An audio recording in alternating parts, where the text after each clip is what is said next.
Okay, I think we can start now. My great pleasure to introduce the second speaker of the semester, Lizhong Zhang. So he's a new member joining us since this fall. And before that, he got his PhD from University of Santa Barbara, working with Omer Blaze. So Lizhong is an expert on the MSD simulations, and today he will tell us about accretions onto neutron stars. Thanks for introduction, Sal. So I'm basically a new member here, as introduced. So I'm currently working on the black hole accretion and neutron star accretion at the same time. So this is just my PhD project. So today I'm going to talk about the detail of, like, for example, why we're motivated to do this problem and where we get started, like all this technical foundation we have established to solve the problem. Okay. Something's not working, but not like that. Okay, nice work. Just to again give you some observational background and motivation, there are two types of the sources we're interested in typically. One is called the X-ray pulsar. X-ray pulsar is just X-ray binary with the pulsations. So the pulsation typically comes from the strongly magnetized neutron star crater, because if you have the very strongly magnetized neutron star, then it will redirect the free fall gas onto the neutron star near the magnetic pole. In general, you do not have this magnetic pole aligned with the rotational axis. Therefore, with these angle differences, you have the pulsation. And there are typical two types of such sources, depending on what is the mass of their binary companion. So if your binary companion is very large, so if you have a massive star, then you typically have both wind accretion or rotational overflow at the same time. And for this type of the system, they are typically young. Therefore, the magnetic field can be quite strong, can be 10 to the 12 gauss typically, and you can even have 10 to the 14 gauss. And period is relatively slow, it's about 1 second compared to the low mass X-ray binary pulsar, because these sources are typically thought to be an older system. Therefore, you have weaker magnetic field with a shorter period because it's accreting longer. Therefore, you jack up the spin of the neutron star.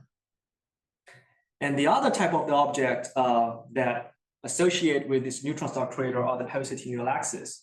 And for these type of the observational sources, the definition is very straightforward. The ultraluminous X-ray sources, they are simply defined by its X-ray luminosity. So if you have the X-ray luminosity greater than 10 to the 39 ergs per second, which is roughly corresponding to 10 solar mass Eddington luminosity, then you say this source is a ULX. Therefore, if you look at the image scale, 10 solar mass Eddington luminosity, people typically used to think most of these sources are intermediate mass black holes. So for example, if you have 1,000 solar mass black hole with 0.01 efficiency can give you such energy regime. However, none of these sources have been truly identified to have the intermediate mass black hole crater. But some of them have been identified with the neutron star crater, which is about 1.4 to 2 solar mass. So therefore, it's kind of interesting, right? Because you have such small mass crater and give you such high Eddington ratio. And the typical explanation coming from these type of sources are the beaming effect, because we typically think we typically interpolate these sources with isotropic emission. Therefore, if you have a beamed emission, you can hugely overestimate the Eddington ratio, or have a very high apparent Eddington ratio.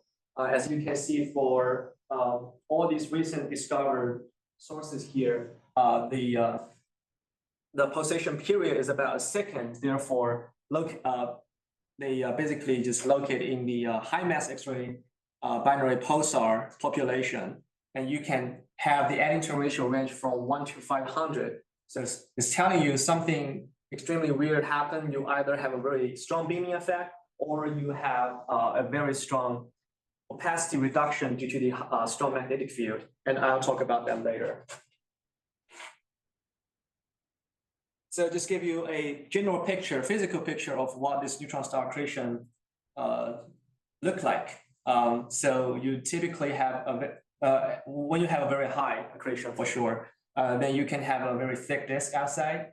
And here is the alpha radius. Within the alpha radius, everything is dominated by the magnetic pressure or magnetic energy. Then the accreting material have to follow the magnetic field because it's confined by the magnetic field all the way onto the surface of neutron star, and then you form this very lovely curtain-shaped structure, and then you generate most of your radiation at the most inner region. And here I use a very small red box to indicate that region. We typically refer this region as a accretion column region or the hotspot region, depending on how high the accretion rate is.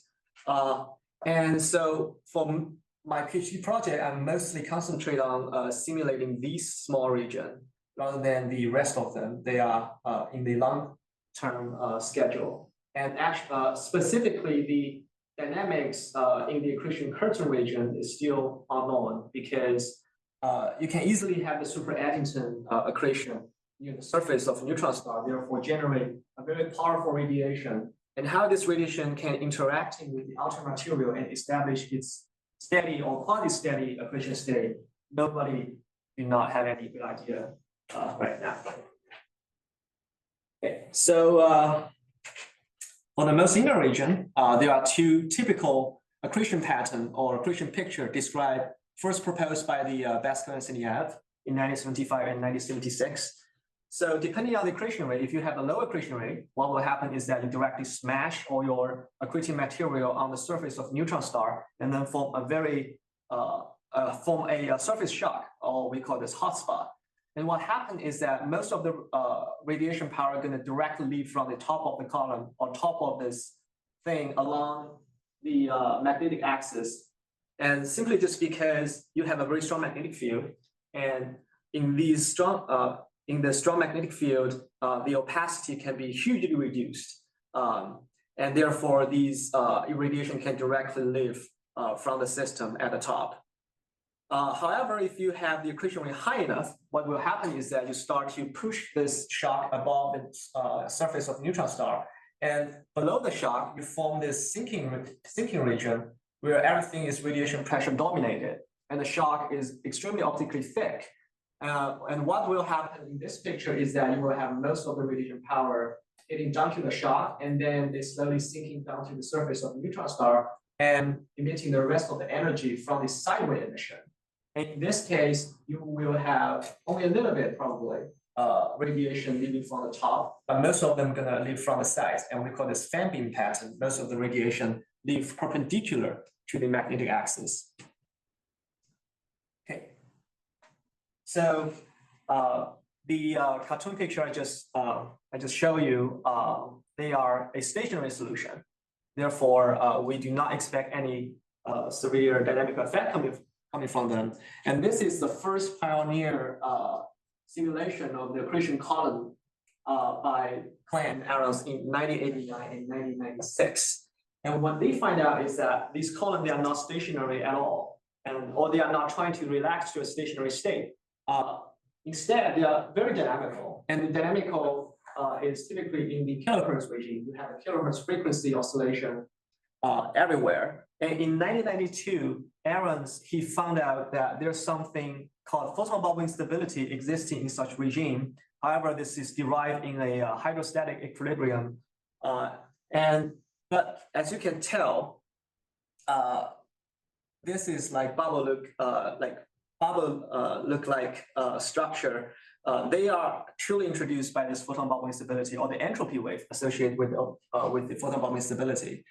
Therefore, they try to associate this with the photon bubble instability and call this frequency, this oscillation, high frequency oscillation caused by the photon bubble instability. However, it's not very clear to us like why it must be the case. And actually, later in our simulation, we find out it's not the real reason that causing such oscillation. And what the photon bubble play a role in such system is still not really well understood during that time. Plus, you have the very crappy low resolution simulation, so it's very hard to tell the difficulty how to tell the detail of what is happening, and it's hard to quantify this behavior. So today we have a better tool. We have a much powerful computer. We can do a better job just following their idea and trend. And turns out it's quite similar. So yeah. Anyway, so first thing we want to do is we want to make sure that we can correctly simulate the photon bubble instability. The photon bubble instability is derived in the context of the hydrostatic equilibrium atmosphere, where everything is mostly supported by the radiation pressure. Therefore, we set up a simulation box like this. We have periodic boundary condition on the left and right, so it's a plane parallel atmosphere. And since most of the gas is going to be supported by the radiation, so the bottom boundary condition is reflective for both radiation and gas, but we also have to add the extra radiation flux to support the whole column. This is our setup. This is the beginning of the simulation, and I probably want you guys to focus on this panel where I have the density profile and the density variation. Density variation is basically the density profile subtract the stationary solution, right? And then you will see what that looks like. So we have the random perturbation in the beginning, and then it suddenly relaxed to the linear phase and the nonlinear phase of the neutron photon bubble instability. So what photon bubble instability typically do is it spatially decouple the radiation and gas from the gas. So the gas gonna lose the radiation support, and also as you can see, there's a low density channel, high density channel. So once the radiation start to deviate from this gas, the high density gas is going to lose the radiation support and collapse. And for the low density panel, the radiation can easily escape from the top. That's how you can collapse the atmosphere. And I'll talk about the linear pattern later. What's the scale height? Yes. What is the scale height of this? Sorry, just can go by label. Yeah. You mean the scale height or the actual height? 10 to the 6 centimeter. This 10 to the 6 centimeter times 0.1, 0.2, 0.3, 0.4. So yeah, scale height is roughly, I think scale height is slightly smaller than that. If you refer to the scale height, the sound speed squared divided by g, then it's slightly smaller than that. Right? What's the difference from regular general instability? Regular instability doesn't exist here because everything is confined by the vertical magnetic field. Oh. So basically you have, as I plot out the velocity here, everything is mostly moved in vertical direction, but we do not strictly force them to move vertically. We do have the magnetic field, therefore, to confine the material by themselves. Okay, so here I'm showing you the linear solution and also the linear phase results. So the solid line are the measurement coming from our simulation, and the dashed line are the linear solution of the photon bubble instability. We basically just measure them and compare them in different altitudes, and they turn out to be very consistent with each other for both for all of their profiles. And here I'm showing you a solution of the linear dispersion relation. Therefore, I can explain to you why the linear pattern looked like that, as I showed you before, and I'll go back. So the m naught corresponding to the radiation diffusion Mach number. Therefore, the higher m naught corresponding to the faster radiation diffusion. So small m naught telling you radiation diffuse slope. And here from the upper panel to the lower panel, the only difference is that I changed the range of the wavelength or wave number. So higher kh is higher wave number, shorter wavelength. So I basically have different range of them, so you can see their global structure. So it's basically telling you for no matter. I'm sorry. What is the other axis? The axis is the growth rate. The growth rate of this instability. And I did some normalization for sure. If you, as you can see, if your wavelengths are getting shorter and shorter, and you will finally meet a cutoff And this cutoff is determined by the radiation viscosity. So it's basically telling you at some small scale, the radiation viscosity is going to start to damp the photon bubble instability. And therefore, you do not have them further develop as you keep increasing the wave number. However, this cutoff, the corresponding wavelength of this cutoff is very small. Therefore, there are resolution issues, and I'll talk about that later. And the other interesting thing is that as you increase your radiation diffusion speed, you will find out the angle that maximizes the growth rate is going to shifting from 90 degree towards more like 50 degree. And this angle corresponding to the wave propagation direction and the vertical direction, which is the direction of the magnetic field. So it's telling you if you have slower diffusion regime, the linear wave pattern is going to be very vertical compared to a slightly faster diffusion regime, the wave pattern is going to be slightly tilted. And if we go back here, because this is exponentially growing atmosphere, what you can tell is that at the upper part, the radiation will diffuse faster, and lower part radiation is going to diffuse slower.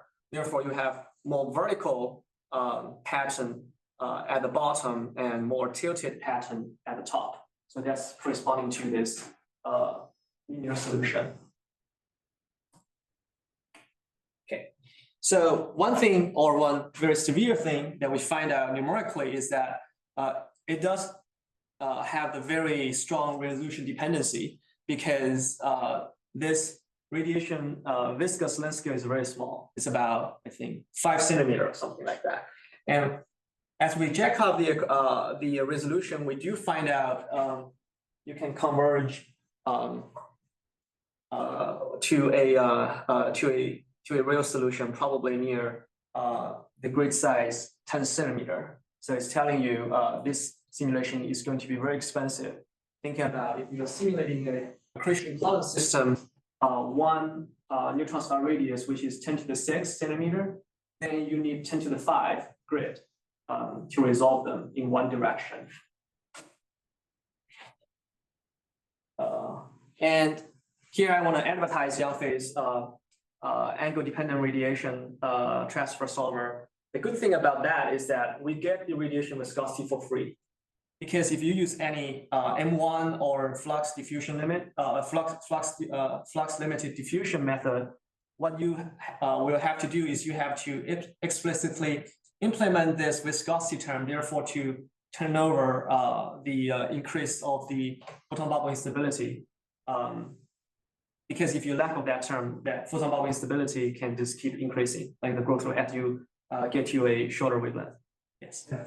This is perhaps a technical question, so we can talk about it later. But yeah, if you have an angle-dependent code, you can then go in and you can look and see whether whatever prescription you would use in a Roman code is reasonable, whether it matches, right? Whether the pressure annex up. Do you know, has anyone looked at whether, tried to come up with these like subgrid radiation viscosity? I actually do not know, but the only thing that I know is that because I'm not very familiar how you actually handle the radiation viscosity in M1 or flux limited diffusion method, but typically you need to evaluate those off-diagonal components, right? And this is come for free if you have angle dependency, or if you have angle greater than 16-ish.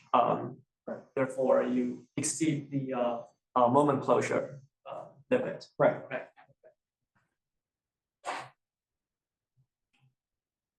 Okay, so everything we have done before is just a numerical test, because we want to test is if our code can correctly resolve the photon bubble instability, and therefore we can see if the photon bubble instability is in the accretion column.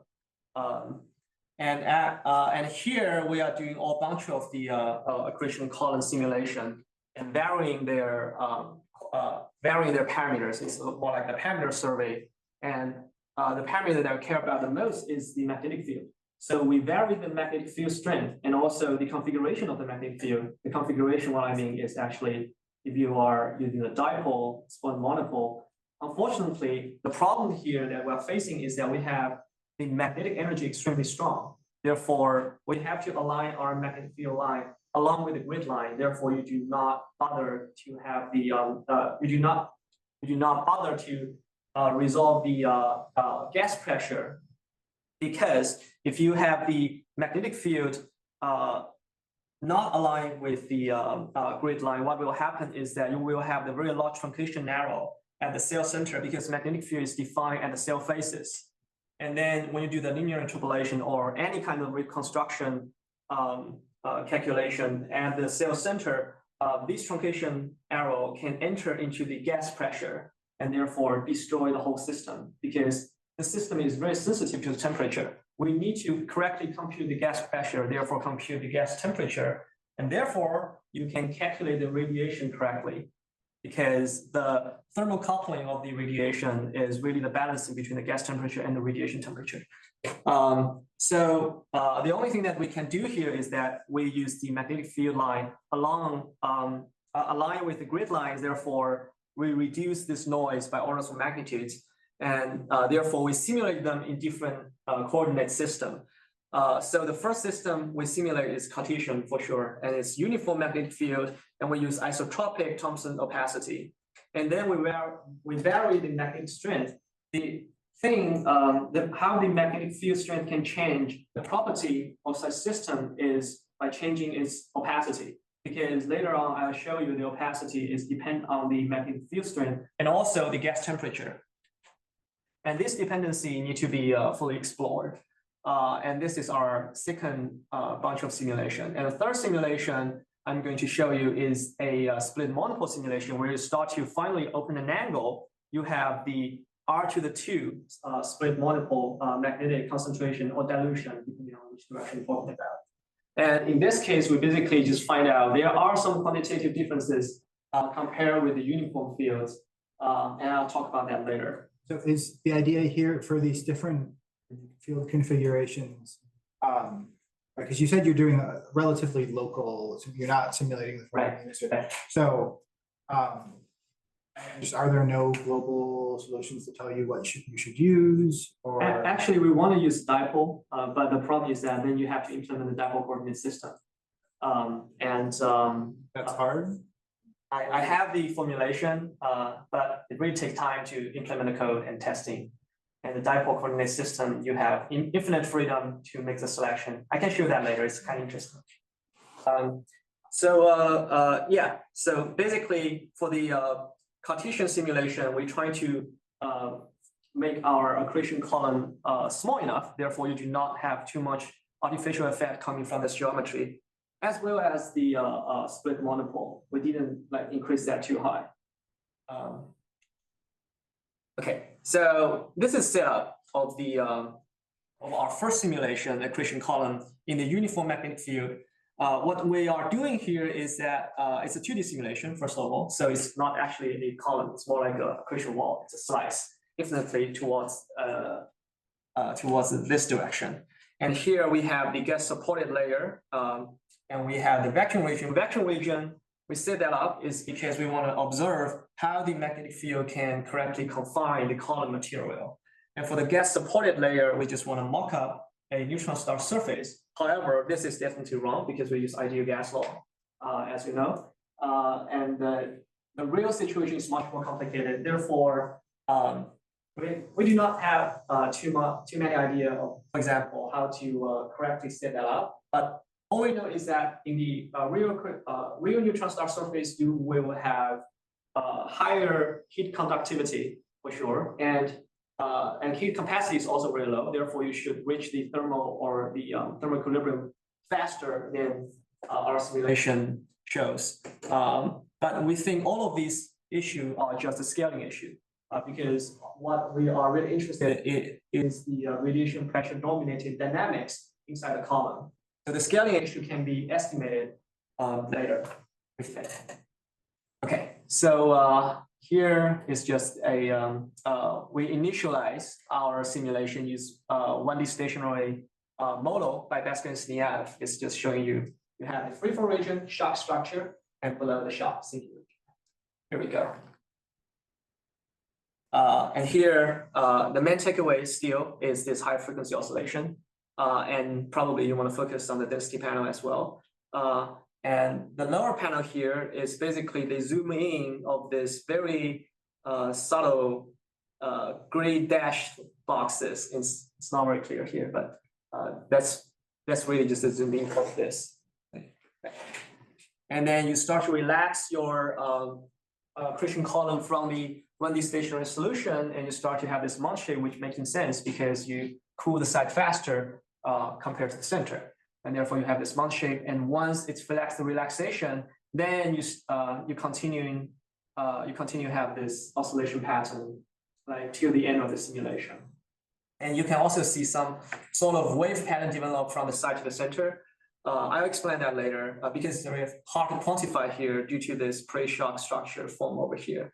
And these pre-shock structure are going to disappear in the later simulation because here we are using Thomson opacity everywhere, therefore overestimate the radiation gas interaction. But in a more realistic scenario, in this free fall region, the gas is cold enough, therefore the magnetic reduction is significant. And also because it's near the surface of neutron star. Question? Yeah, so I think my question is, if you were to do put Lagrangian tracer particles in here, are they going back and forth, or is this just some feature that you see, in some Eulerian sense of if you look at the density? Because if I've estimated correctly, this is something that's going the front is traveling at 10% the speed of light. And it's jumping back and forth, as you say, on kilohertz timescales. So that's like a crazy amount of acceleration if it's actual particles that are going back and forth. So how should I think about the flow? I guess maybe if I could see the velocity better, maybe that's my problem. Is the velocity actually swapping signs, or? Yes, velocity have the bubble shape size. You actually do have this oscillation, especially if you can see there's a substructure over here. Above the substructure, everything is moved very. It's actually coming back and forth. Wow. Moving back and forth. And if I measure that just by a simple comparison, you compare their acceleration, their velocity, and the distance they move, they are all consistent. And it's very, very fast. And that's the main oscillation region. And I'll show you another quantification later in this simulation.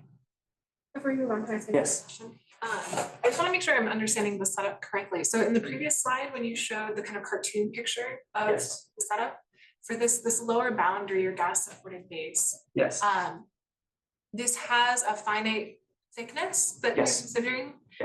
What is that, and how do I see that on the next slide? I mean, so you're assuming some. Here. Yeah. Okay. Okay. So it's very. But actually, it can go a little bit lower here because I'm just cut that off.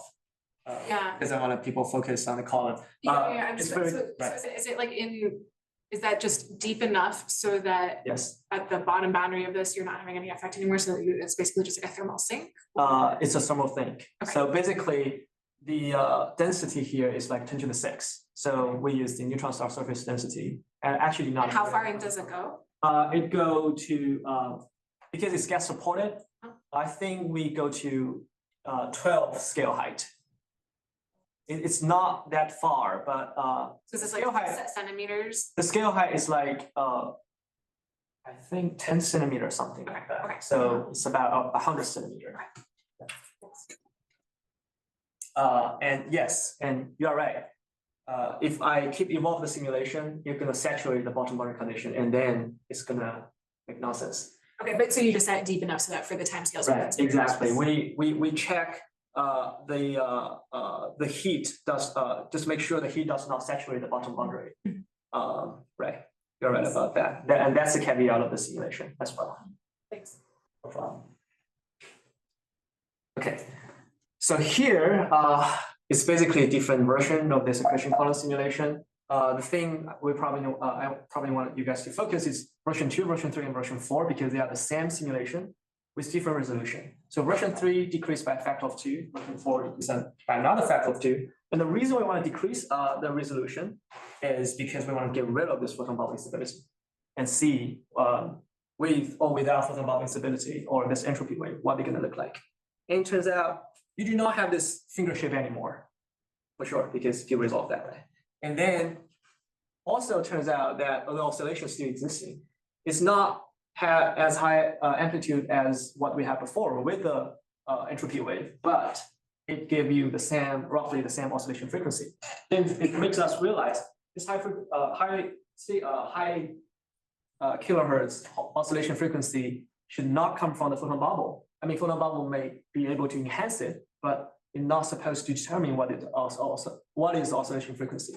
Then we start to try to think about, like, for example, what is the real reason causing the oscillation? And then we start to examine, for example, this is just three simulation when the accretion column is mostly extended. And then we measure how many times it take a particle from the center to the outside, therefore how the cooling efficiency, and how fast you can take a particle or take the accretion power from the accretion shock to the to any of the region that inside, and that's the heating efficiency.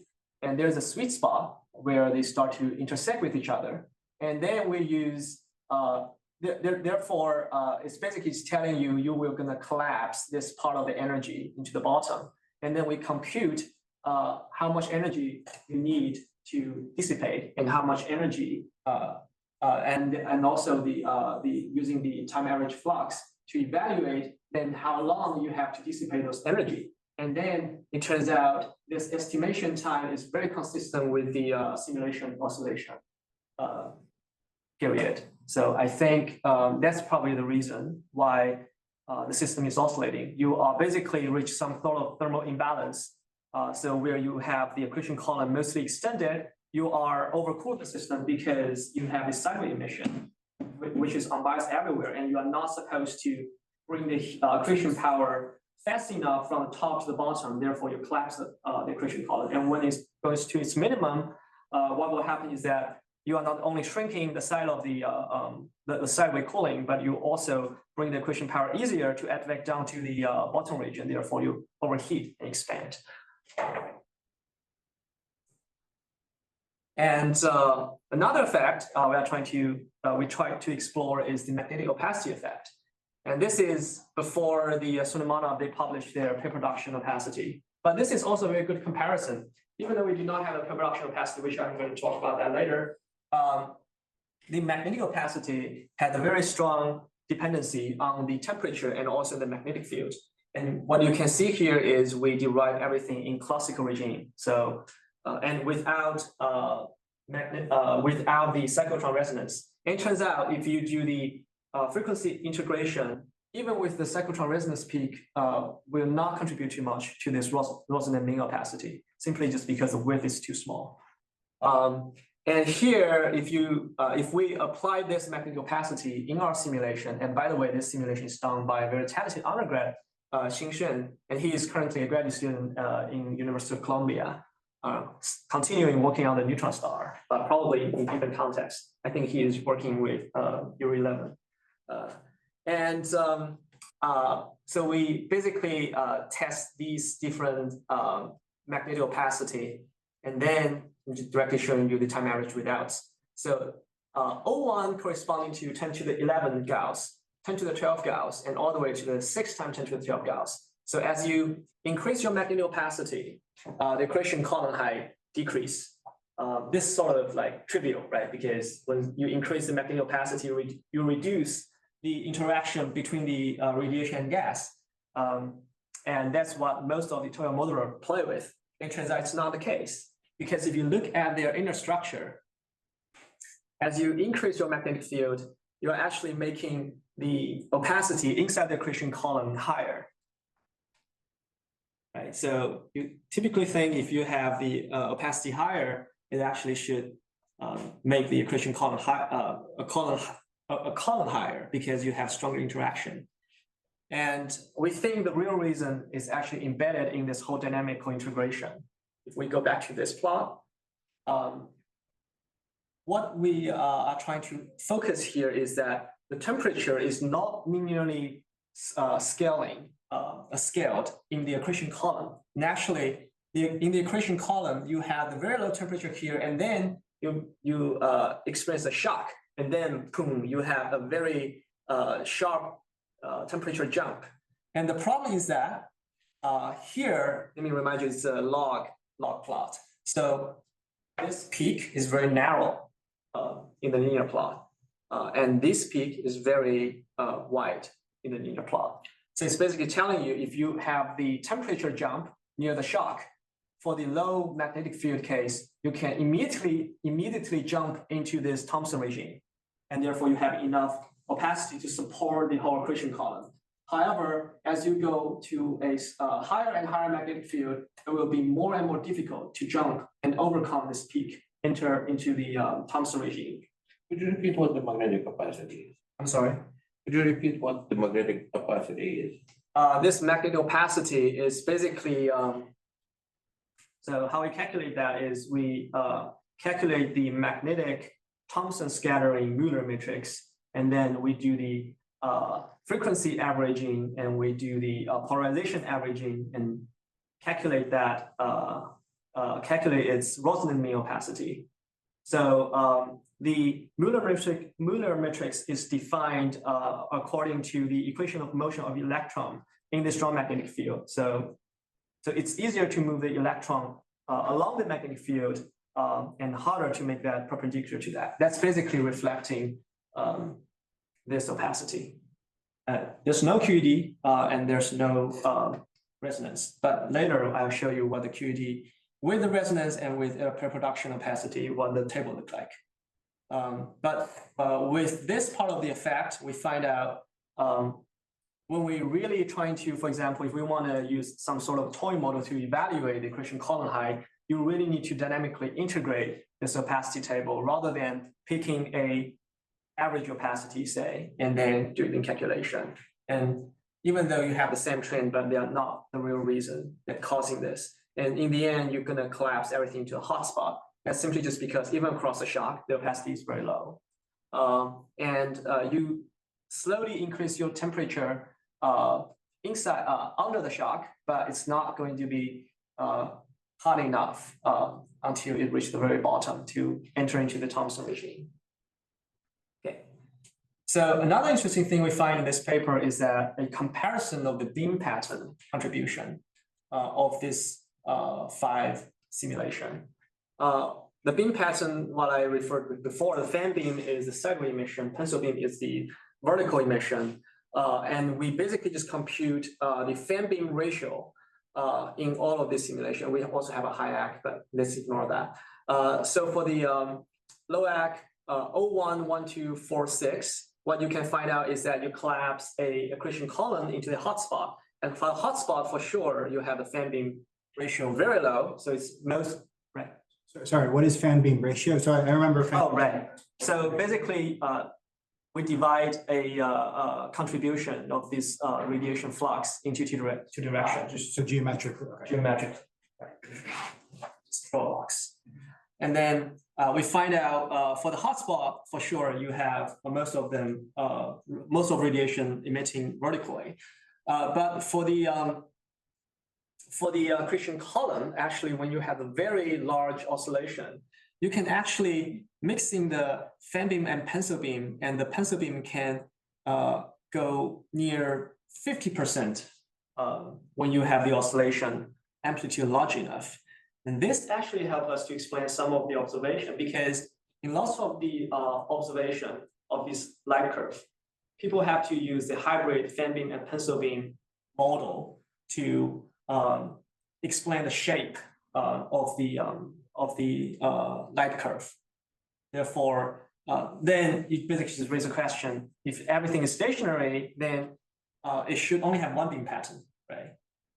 But however, if you have the very high frequency oscillation, you time integrated, you can have the contribution from different direction or different beam pattern. Yes. Observationally, what What does that mean? I mean, like, I imagine like, a pulse of Yes, motion. yes. Is it the shape? Is this like, should I think like cores and cones, like when they're trying to like interpret what the shape of that Right. like total intensity is, or is this imprinting on the polarization sweep of the pulsar? Or how does this observation manifest? Right. So basically, except the UL axis, for the pulsating UL axis, the shape is sort of sinusoidal. People think that is some sort of smoothing mechanism by the outer material. But for a lot of the X-ray pulsar, especially in the supercritical, which you assume they have the column, what they find out is that the shape, first of all, is not linear. It's not sinusoidal. And you typically have some weird shape like this. We have this double peak. You can have the double peak like that. And in order to explain that, people just come up with a lot of geometrical interpretation. And it turns out the most efficient way to interpret this shape is that you have two different beam patterns. Yeah, that's what they find out. And I think but the problem is that if you have such two beam pattern, then it's telling you either you have your accretion rate vary like crazy, right? Or you can have something like this. That's what we're trying to propose, to mix the beam pattern. Therefore, you can have this weird shape. But I personally do not quite believe most of those analysis because there's too many freedom. You can do whatever you need to matching with those, but there's no other way that you have the extra constraint. So maybe just deal with it right now, but have all those caveats in our head, and maybe at some point we have enough constraint to understand what is the real physics happening inside. Do you have polarization? Polarization, XP, they have the polarization measurement for the X-ray, but signal to noise is too large. Okay. And I looked there. I basically just looked at their data before, and it's not good at all. If we just wait for 10 years, probably. But I know there's a Tsinghua University. There's a dude developed this X-ray polarization observing space telescope, I think, and I do not know if that's gonna make a difference or not. But yeah. Yeah, so. Can I ask one more question before you? Yes, sure. Just on the same thing. So is this correlated with the review emission model, or are these decoupled? Oh, no. For these sources, typically, I actually do not recall, but for most of the high mass X-ray binary pulsar, they are not the strong radio emission source. Right? For the low mass X-ray binary pulsar, they do, if you have very strong jets. Right? But that's a different regime then. Right, I'm gonna make it very fast. Next thing we do is we open the magnetic field. So we have more magnetic concentration toward the center in order to understand the trend where, for example, if you really have a dipole, then what this concentration, the geometric concentration will really represent. And here, we think it's a better simulation because it's axisymmetric. Therefore, we can evaluate the luminosity finally, because what we have done before is 2D Cartesian, so you do not know what happened to the other dimension. And here we have a month-shaped geometry. It's the same setup as before, just different geometry. And then in this case, we build the accretion column from nothing. So we basically just have the free-fall mass all the way down to the surface of neutron star, and then generate the shock by itself. And then we start to build up the column, and it turns out it's very similar to what we had before. But in this case, because we have this geometric dilution, the pressure is not the problem anymore, and we can very clearly resolve this wave pattern in this simulation. Therefore, you can quantify their behavior and do the comparison. So I'm gonna make it fast because nothing new here anymore. So the thing I wanna probably point out is the sound speed inside this accretion column is very high. It's about like 10 to the minus 1. Radiation diffusion Mach number is the radiation diffusion speed divided by the sound speed. Therefore, 10 to the minus 3 is telling you for most of the region, the sinking region, the radiation diffusion speed is 10 to the minus 4. And this two number is very important because it's telling you that the other, if you have some number within these two numbers, then it's not related to them. I'll talk about that later. But before, In this case, because we can better measure the shock oscillation, then we just measure them in different horizontal direction, different horizontal coordinate. So we measure from the most inner finger to the most outer finger, and we sample that in the Fourier space, and we also sample our luminosity light curve in the Fourier space and try to understand where this luminosity variation really come from. And it's apparent it's coming from the shock, because we find out for the central finger, this frequency is very consistent with the oscillation frequency, largest oscillation frequency of the luminosity. And that's making sense because the central finger, you have that the highest, therefore the oscillation amplitude also the highest. When you have the highest oscillation amplitude, it's basically vary the sideway emission a lot. Compare with the finger that most sided, because they have a slightly smaller oscillation compared to the central finger. And therefore, we basically find a pattern where you have a peak and then you have a plateau. This plateau represents the rest of the modes, because you have the shock oscillation at the outer edge, and these contribute to this plateau, and then you have the cutoff. So therefore, we really understand, okay, the oscillation comes from the shock oscillation, and the shock oscillation comes from the imbalance, a thermal imbalance between the heating and cooling. And this is a full picture or full story. And then we just do a sanity check. We reach the quasi-steady state. The cooling and heating are roughly the same. And the major cooling mechanism is sideway cooling. You have the sideway cooling dominate. And you have the PDV work, the heating mechanism, PDV work, very equivalent, roughly equivalent to the downward advection. However, before, in the Cartesian simulation, the downward advection is the dominated heating source. Therefore, the difference is coming from, we think, coming from this converging magnetic field. You just naturally have this compression, therefore give you this PDV work more. Therefore, we can assume if you have the dipole geometry, dipole like higher order compression, then you should have more and more PDV works, probably start to dominate it if you have higher pole magnetic field near the surface. And then we compare our time average with the Baskin-Siniaf one stationary model. However, you have to introduce some sort of geometric correction. So we use different shape to integrate the one stationary model. The top hat shape is what people typically use. And we also come up with our own shape function. This alpha simply just represent different shape that I draw here. So the shape that closest to the accretion column give you the closest readouts compare with the simulation. And this top hat shape give you the orders of differences.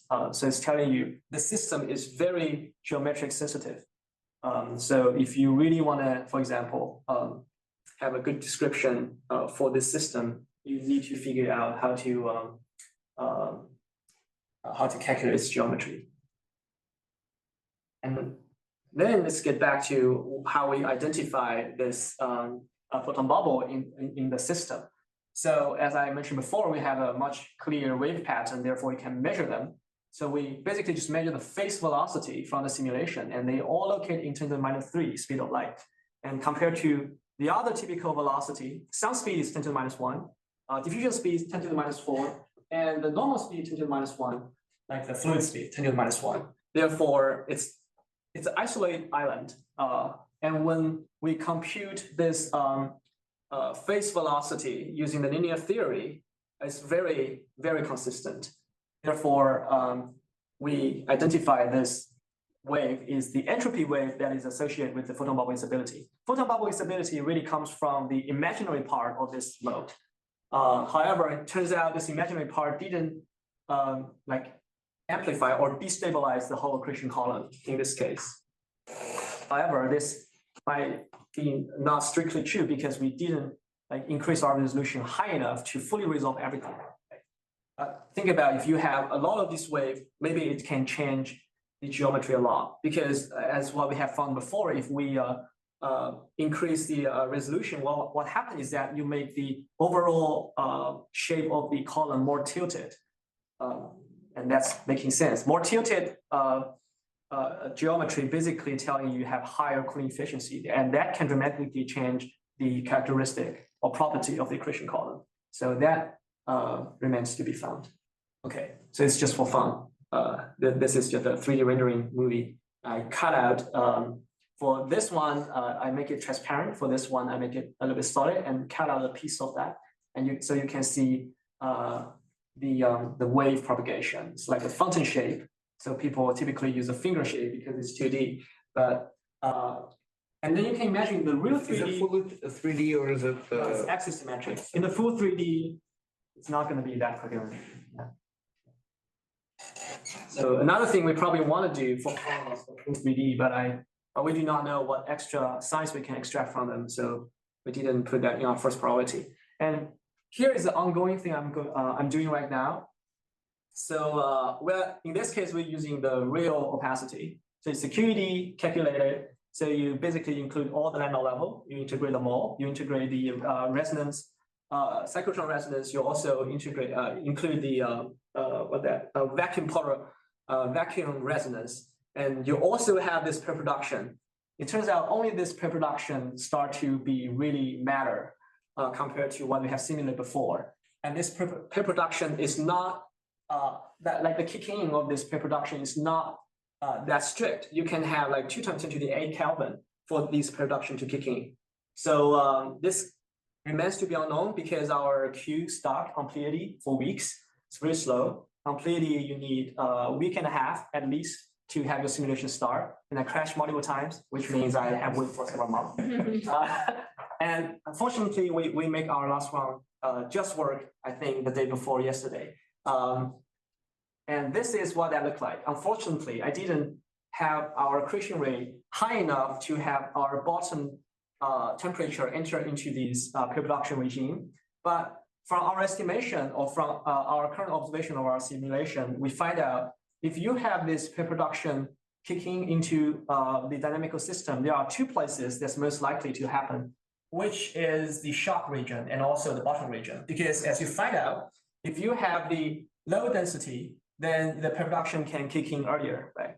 Slightly lower temperature. So when you still have a shock or have the shock transition from the low density to high density, there will be a point that the temperature is high enough, but density is still low enough, therefore to have this pre-production opacity kicking in. And that's gonna more acting like a wall. So you basically have a very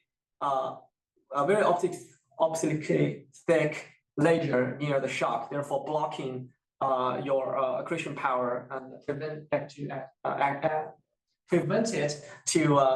active downwards. And the other effect that can come from this production is the bottom region where you have your temperature high enough, right? Where you have a temperature high enough, no matter how dense you are, you're gonna, in the end, like reach this pre-production regime. And what that happened,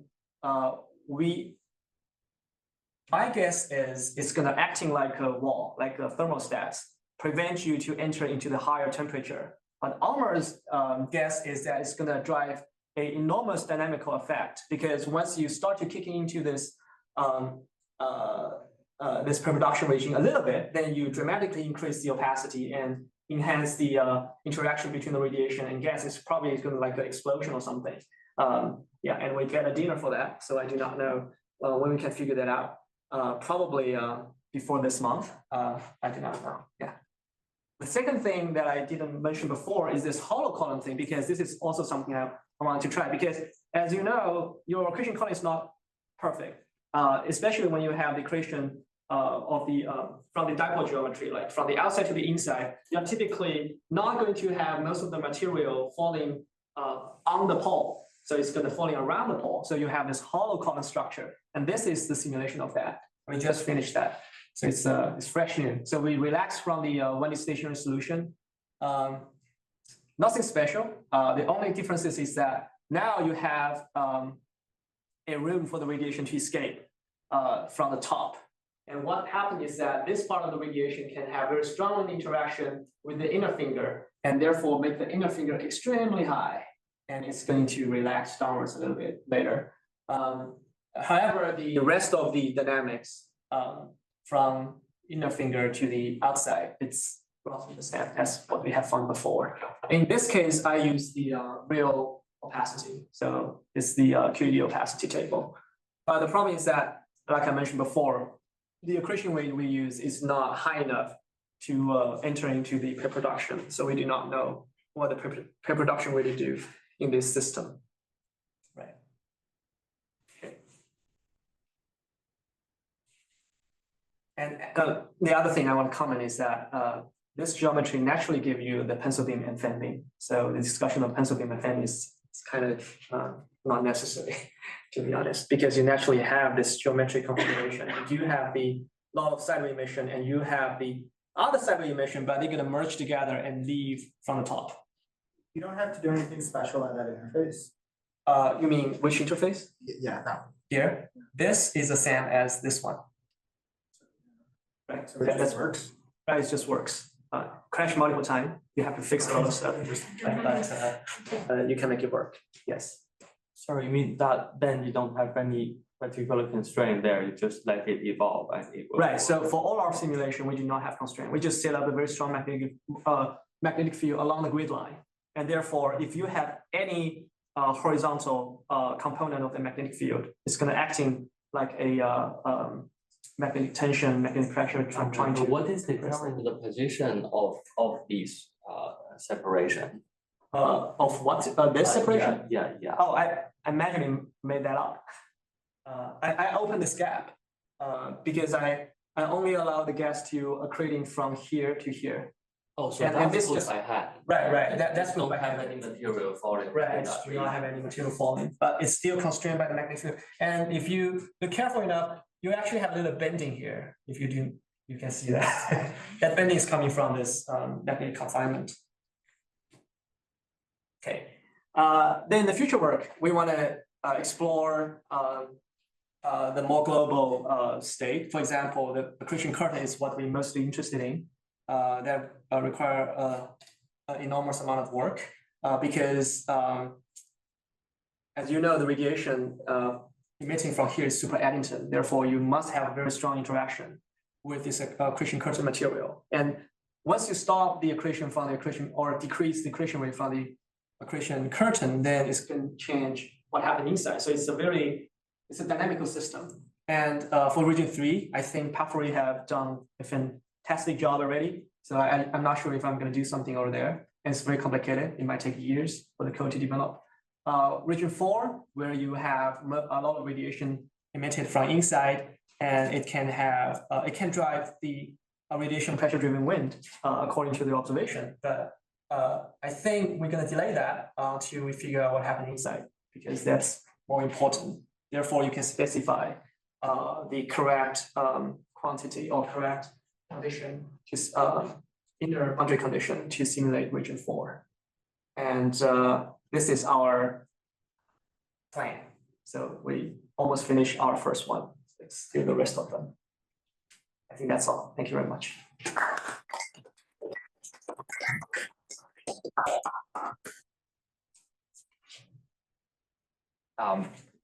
Probably have some time for 1 or 2 more questions.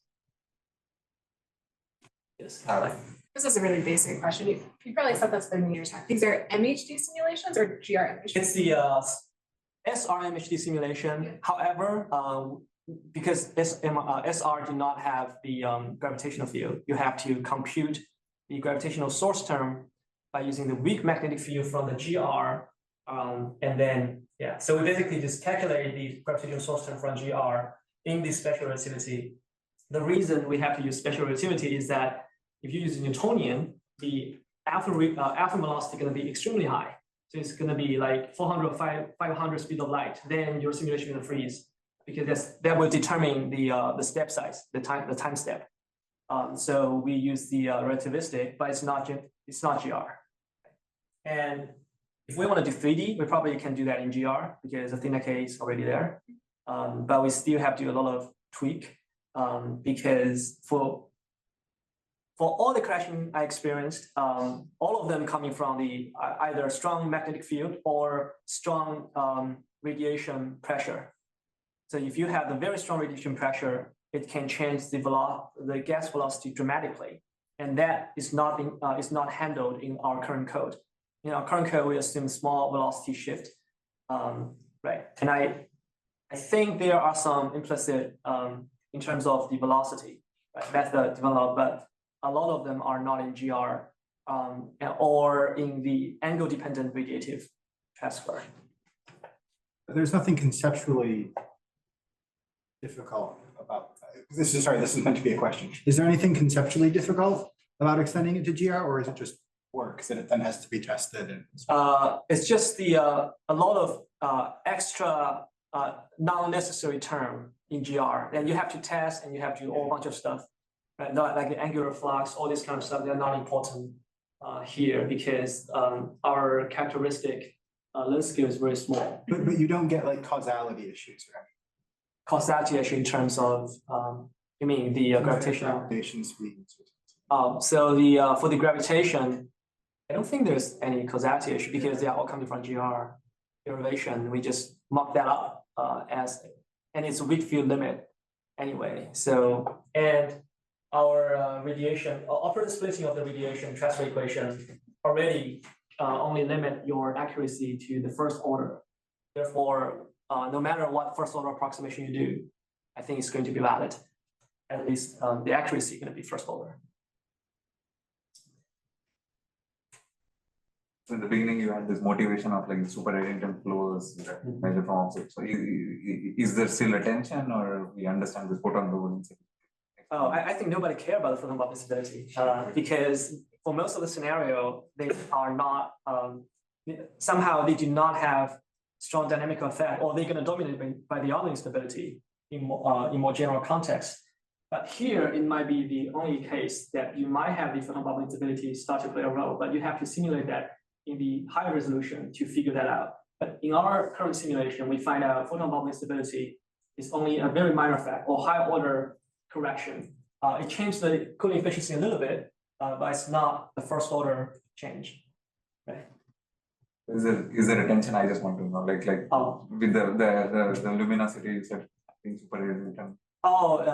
The luminosity being super Eddington for accretion and pulsars. Right. I think that's the common sense right now for the observation, and that's how they interpret this kind of system.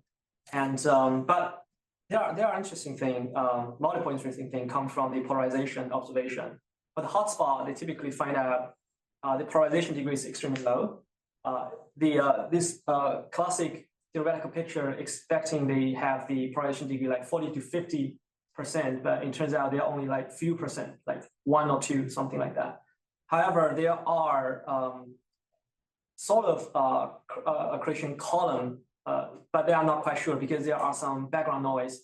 There are a neutron star crater that have the polarization degree up to 30 to 40, which is the highest we have ever seen. But there are some background noise, so it's still not clear because by directly observing the light coming from this accretion column is very hard. Because if you have the accretion rate too high, what will happen is you're gonna have most of your lattices look like light curve.